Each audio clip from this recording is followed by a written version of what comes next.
Activity 2. Exploring the effects of sample size on skewed data. Now we're talking about the individual samples, not the number of samples here. It's the size of the samples. In Activity 1, we used n equals 4, which is a very low number.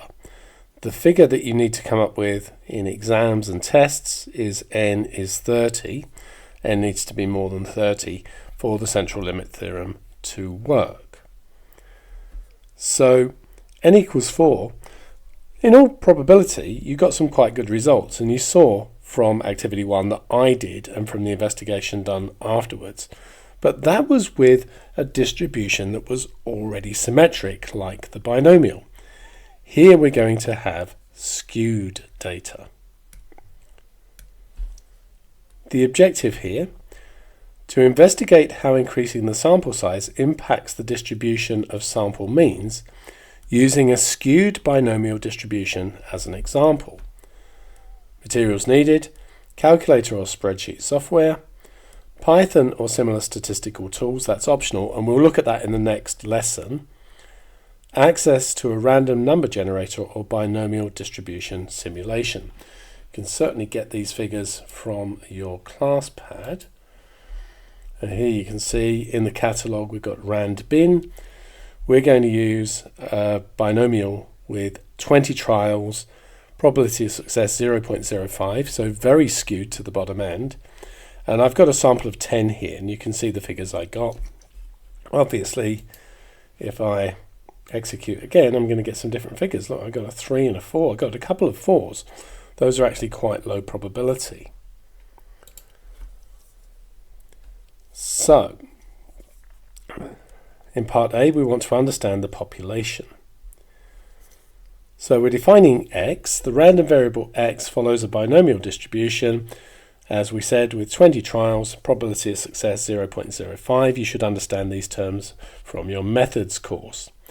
This means that x represents the number of successes in 20 trials, where the probability of success in each trial is 0.05. The population distribution is heavily skewed, with most values near 0. We get a lot of zeros and ones with this.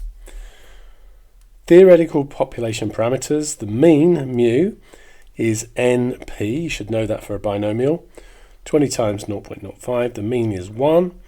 Standard deviation: well, the variance is n times p times 1 minus p, which is 20 times 0.05 times 0.95, which is 0.95. That should be an exactly equals there. The sigma is approximately equal to 0.9747. That's just the square root of the variance. We want to plot the theoretical population distribution using a histogram or bar chart to visualize the skewness. That's done for you below, and you can see how skewed this is. In fact, the highest frequency just is the result 1. Zero's up here. Between the two of those, you can see, with that being 0.35, the probability of those two alone is more than 0.7. And remember, we got a couple of 4s in that last sample we spoke of, and there it is down there, very, very low. So now we're going to collect and analyze sample means. We're going to take samples of different sizes, generate random samples of our distribution, and for each sample size n, repeat the sampling process 25 times and calculate the sample means. Suggested sample sizes are n equals 4, n equals 9, n equals 25, and n equals 225. What we should see, I'm not saying that we're necessarily going to, is that as n increases, we should see it looking more and more like a normal distribution. What we will certainly see is that it will center more around the mean value of 1. Again, bear in mind that we get variability of samples, and we may not see that perfectly here. So record and organize data for each sample size. Record the sample means, use the table below. I've got to admit, that these are my samples. So I've got a sample of 4, I took the mean, I must have got 4 zeros there, and so on. I've got a sample of size 9, worked out their average, and so on as we go across. I've done that 25 times. I got ChatGPT to do that for me. I have worked out the mean and the standard deviation for each size of sample, and we will comment on that shortly. But remember, this was n equals 4, 9, 25 and 225. One thing we can certainly see is what I said about it centering more around the mean. Look at the standard deviations. As it happens, this is closer to 1 than this one is, and a lot closer than this one is, and that can be just due to variability of samples. So we want to plot the sample mean distributions, and I won't read out the next bit. We can see what's going to happen here. N equals 4, and we can see what that looks like. N equals 9. Notice the values on the x-axis here. We're definitely more pinched in as we go to n equals 9. And again, note these values here. It's more pinched in again compared to the axis above here. This one actually looks pretty good. We're starting to get something normal. If we go to this one, we're definitely getting something positively skewed like the original distribution. And that's what we expect to see for a low value of n. It will follow the original distribution more. But as we go to higher values of n, it should look more normal. And when we get to n equals 25, it certainly does not look like a positively skewed distribution. N equals 225, strangely, is worse than n equals 25. Variability of samples. Remember, we only took 25 samples of each size. So, analyze and compare results. I've got visual analysis, comparing histograms and so on. Shape, symmetry, skewness. We talked about it just a little bit more. I will read this fairly quickly. In examining the shapes of the sampling distributions for n equals 4, 9, 25 and 225, we observe a clear improvement in the approximation to normality from n equals 4, 9 and 25. However, n equals 225, which theoretically should exhibit the strongest normalization due to the central limit theorem, appears to be less normal than n equals 25. This deviation is likely attributable to 2 factors. First, the variability of the specific samples taken plays a role. With only 25 samples for each size, there is significant room for random variation. Second, the small number of samples relative to the population affects the reliability of the distributions for larger n. When larger numbers of samples are used, as in the 10,000 sample runs, which we'll look at a bit later using Python, the trend aligns with theoretical expectations, showing a continuous improvement in normality as n increases. This highlights the importance of a sufficiently large number of samples to reliably demonstrate the effects of the CLT. In other words, taking 25 samples really doesn't cut the mustard here. As the sample size n increases, the sample means become more tightly clustered around the population mean, reflecting a reduction in variability. For example, with n equals 4, the sample means span a relatively wide range and the distribution is visibly skewed. By n equals 9, the range of the sample means narrows and the shape begins to resemble a normal distribution. At n equals 25, the clustering around the mean becomes more apparent, with fewer extreme values. Finally, with n equals 225, the sample means are densely packed near the mean, showcasing the strongest clustering of all. This progressive tightening occurs because larger sample sizes reduce the impact of random variation, averaging out extreme values and making the sample means more consistent.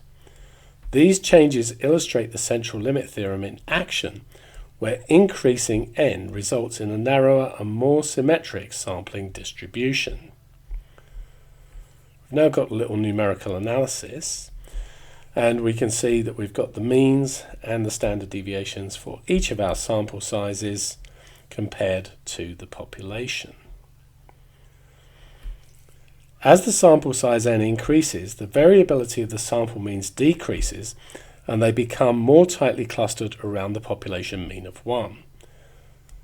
The population has a standard deviation of 0.9747, reflecting the broad spread of the underlying data. For n equals 4, the standard deviation of the sample means is 0.5678, showing a large amount of variability. With n equals 9, this decreases to 0.3627, and for n equals 25, it further reduces to 0.2004. However, the mean for n equals 25 is noticeably lower than the population mean, likely due to sampling variability, because we had only 25 samples, remember. For n equals 225, the standard deviation drops dramatically to 0.0449, demonstrating the strongest clustering of sample means. This trend aligns with the central limit theorem, which predicts that as n increases, the sampling distribution becomes narrower and more symmetric, reducing variability and improving the approximation to a normal distribution.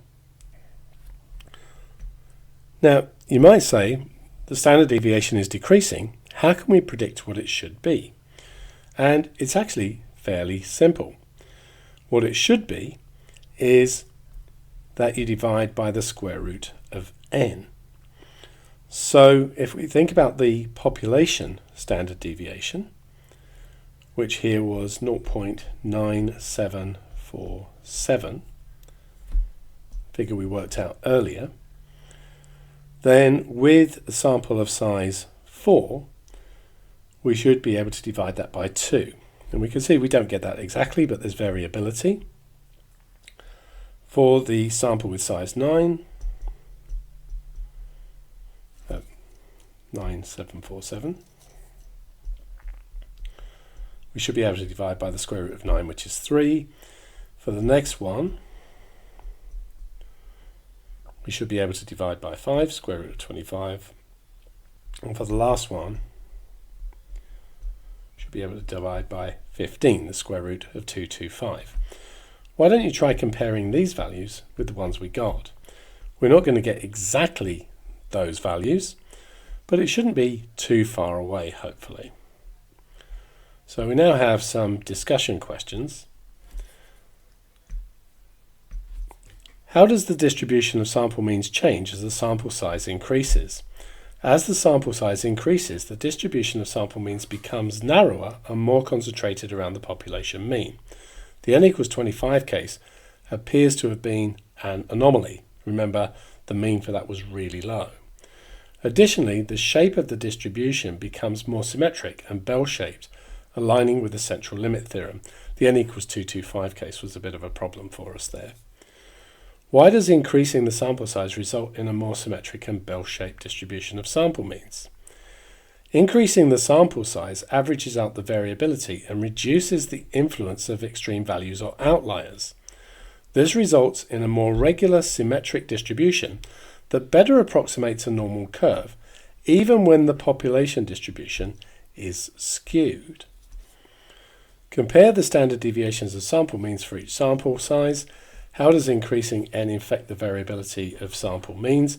We've already discussed that, and I talked about it a bit more above, so I'm not going to go through that again.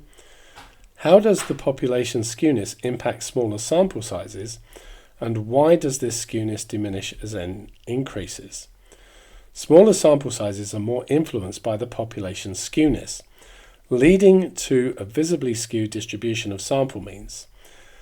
As n increases, the effect of skewness diminishes because the averaging process smooths out extreme values, producing a distribution of sample means that is closer to normal. And then finally, compare with others in the class. How do they compare? I wouldn't be surprised if some of them are a bit different.